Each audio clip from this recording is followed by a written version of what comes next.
What is cracking, guys? We are back for another episode. I personally want to thank the 100 odd something of you guys that listen to every episode.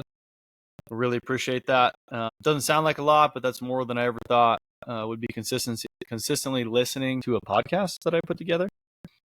Again, you just have me working on getting some guests on, doing a couple where I'm a guest on a couple shows this week and next week. So trying to hash out, get a couple guests on here so you don't just have to listen to me ramble on. I'm sure it gets a little bit old. But today I wanted to cover a presentation that I'm working on for an upcoming seminar I'm going to. And it's a pretty cool one to think about in terms of, it sounds simple. What is athleticism? But this kind of puts some parameters around it so you can start to look at how can we develop it? What is it? And why do some people have it and some people don't? And for those that don't, potentially where you can start, right? So the first question is, what is athleticism? And you have to define these things to be able to create a plan to improve them. And so enhanced athletics, what we've adopted, and we got this from a company called Power Athlete. They're awesome. They have great education when it comes to youth athlete development. It's the ability to seamlessly and effortlessly combine primal movement patterns through space to accomplish a known or novel task. So as we go through this presentation, we'll unwrap that a little bit as I talk through it. So again, seamlessly and effortlessly combine primal movement patterns. I love that statement because when you see somebody on the field that's athletic or looks athletic, typically it's because of the lack of effort it takes for them to move in a way that looks good, right? So you're like, man, how does that athlete accomplish that task and make it look so easy? So let's jump first into the primal movement patterns and unpack this a little bit. Now, when we talk about the 7 primal movement patterns, I want to add a bonus one at the end. You have the bilateral hip hinge on the x-axis or the horizontal axis, the lunging on the horizontal plane or the y-axis, also known as the sagittal axis, and then you have the the frontal axis, so the Z plane, and the iliac crest of the hip travels along the front plane. So again, sounds confusing. It's just the ways that the hip can orientate and move. And I love that, the lower body's focused around this for a reason. Our athletes that are the fastest, most explosive, most powerful, they typically have very good orientation and control of their hips. So the hips really dictate movement and drive movement, as well as, healthy patterns versus faulty patterns. So, and then we go to the upper, we have a vertical push, a vertical pull, a horizontal push, and a horizontal pull. Vertical push being, think about pressing some dumbbells above the head, push press. Vertical pull being your pull up, or that motion of pulling, bent over row. And then a horizontal pull would be that bent over row, or any position where we're pulling at a horizontal angle, or a horizontal push being a push up, right? So, or a bench press. So there's a lot of different ways to implement these movements, but when you break down any movement in the gym, typically it falls into these categories. Also, I will add rotation, just because rotation combines a handful of these different movement patterns into a movement, right? And that's going to be where you see in sport, right? Your best movers typically can rotate well. So being able to use those movement patterns through space. Sagittal, you're going to think about your sprinting, right? Single leg movements moving along the sagittal plane. Frontal, think about athletes being able to move side to side, change of direction. A lot of times we have athletes that come in and their parents like, we want them to be a little bit quicker, be able to move side to side. And that's just getting time and reps and strength in the frontal plane. And then transverse being where those hips are rotating and moving, thinking about throwing, hitting, any movement like that. You'll also get a subtle bit of transverse movement in your sprinting, and a lot of different things you do around the gym as well. Just for the sake of clarity, typically coaches will put that into like a throwing category. Now, being able to combine those movement patterns, X, Y, and Z, is what really becomes athleticism. So think about any professional athlete talking about how the basics is how they got to where they are, being able to master the basics. And that's kind of what the idea is in the gym or in our facility, is you're able to master those different movement patterns and then go and combine them on the field. And that's through a process we call chunking. Chunking is just, think about Legos. You have a big box of Legos. and you need to create something, right? So you need to be able to create athleticism. So how do we do that? It's taking one Lego at a time and building that out. So chunking is the skill of being able to take, movement on the field, athleticism, and break it down into movement patterns, build up those movement patterns, add different levels and layers until they're able to display that on the field.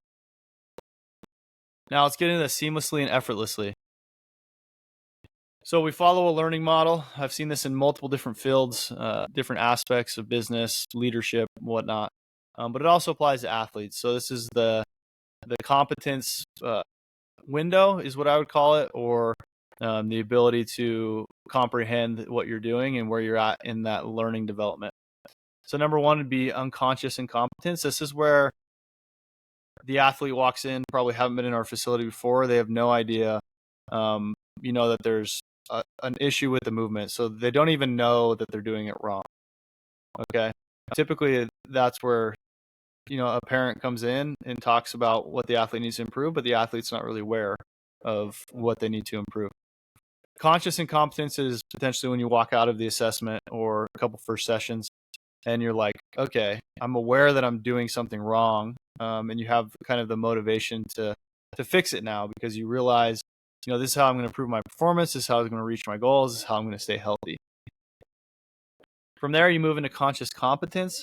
That's where you can understand the movement pattern and you've made improvements, you can visually see they've made improvements, but they have to think about it a lot, right? Which isn't the best on the field, having to, think through things before you do it. So that's where in the gym you can, kind of slow things down and have them think through movement patterns and get reps with good competence of the movement. But again, it just takes a lot of brain power to complete them correctly. And then ultimately the goal is to get athletes to unconscious competence.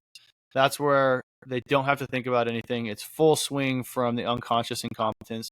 Now we're doing things correctly and we don't even have to think about it. And that's where you'll see peak performance in sport. And now let's talk about a little bit about the other section, a known or novel task. So known being closed loop, you versus yourself. Another example is, you have a set start or finish and there's no external stimulus. So you can think about gymnastics, dance, anything like that, where you have a set routine, you're going to stick to it, and that's what you do. Similar can be golf as well. You know exactly what the movement needs to feel like, what you need to do to accomplish it, and there's not going to be obstacles along the way in terms of someone trying to throw off your movement pattern or make you react to them. Now, novel, that's open loop. There's no set start. There's an external stimulus, so a defender or a competitor, and you have an opponent that you're going against. So being able to move, that's where unconscious competence really comes into it, is you have to be able to react, move, and create plays based on what is being displayed in front of you in real time. And while, that closed loop is the opposite of that. You kind of have everything set out in front of you, and you don't have to react to another opponent.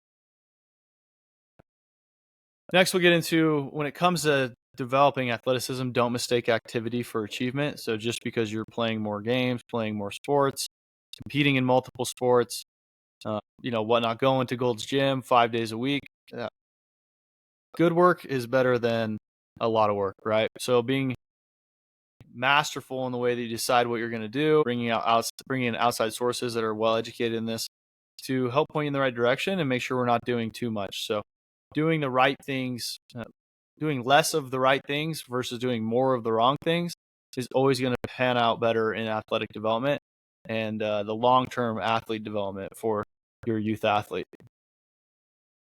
So doing more is not always better. And then what's the difference between athlete and athleticism? Okay, so that's something that's important for us to set standards on. Okay, an athlete is an individual who is trained or skilled in sports and competitions that require strength, speed, agility, and or stamina for executing of a specific task.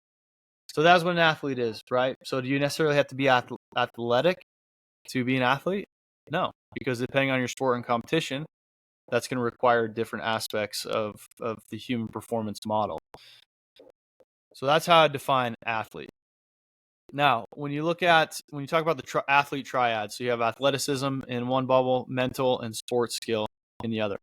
So it goes to show, sports skill is important, right? So you have 3 separate bubbles, and getting athletes to where they all overlap is ideal. So you might have an athlete comes in that's a little bit more athletic, but they lack on the sports skill side, and they're pretty strong in the mental side. Or you might have someone come in that's really good at the sports skill, uh, you know, really athletic, but mentally they just can't put it together and they can't keep it cool on the court. Okay. So there's a lot of different examples of how this can all pair up, and it's getting to know each individual athlete and coaching them to where they have the capacities in each one of those categories, athleticism, sports skill, and mental, that they can find that peak state or that flow state and truly develop as an athlete. Now, athleticism definitely exists on a continuum. Now, you have obviously like our young bucks that are very young, all the way up to your collegiate pro athletes. So there's a continuum of development that happens over a long period of time. It's not something necessarily that you're just born with. I would say some people, due to genetics, have an advantage, right? They start further up that continuum than others. But we can definitely clearly define where athletes are at and what they need to do to get to where they want to be. Now, 3 things that fall into the athletic continuum or athleticism continuum. Genetics, like I just mentioned, you don't get to choose your parents, but they can greatly benefit you when it comes to your athletic ability. Geography, so where you're located, the kind of resources that are around, and then opportunities. So this can fall into many categories: financial, also area like what are you afforded as an opportunity as a youth, and that can be dictated by a lot of different things. So those are all different aspects to keep in mind when talking about an athlete. And then lastly would be the sport skill development. This is where, out of my complaint, sometimes a little bit too much, but this is where athletes are focusing on specifically that sports skill. And there's sometimes athletes that spend way too much time, on the strength and conditioning side, but don't spend enough time playing their sport to develop the actual skills that come with the sport. With soccer, dribbling, passing, being able to read the field, make the right decisions at the right time.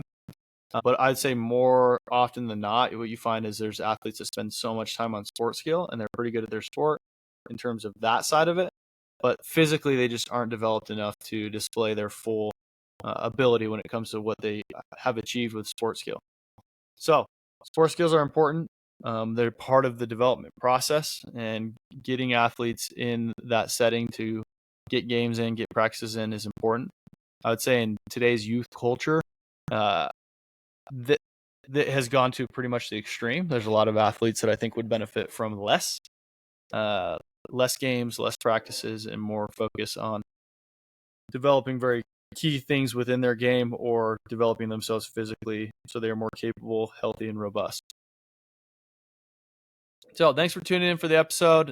I just kind of wanted to walk through this as I work on it, get it out of the system. Let me know what you guys think when it comes to what is athleticism. Hopefully it gives you some insights and opportunities to, if you do have a youth athlete or you are an athlete listening to this, ask some better questions, take a 10,000 foot view on where your athlete's at and what they need. But other than that, I appreciate you guys tuning in. Again, follow us on all the social media platforms at Hanson Athletics. If you haven't come into the gym yet, please schedule a free introductory session, and we'll be able to give you a lot of value in that. And then if you're remote, too far away, we've got all kinds of online options. So appreciate you guys, and have a great day.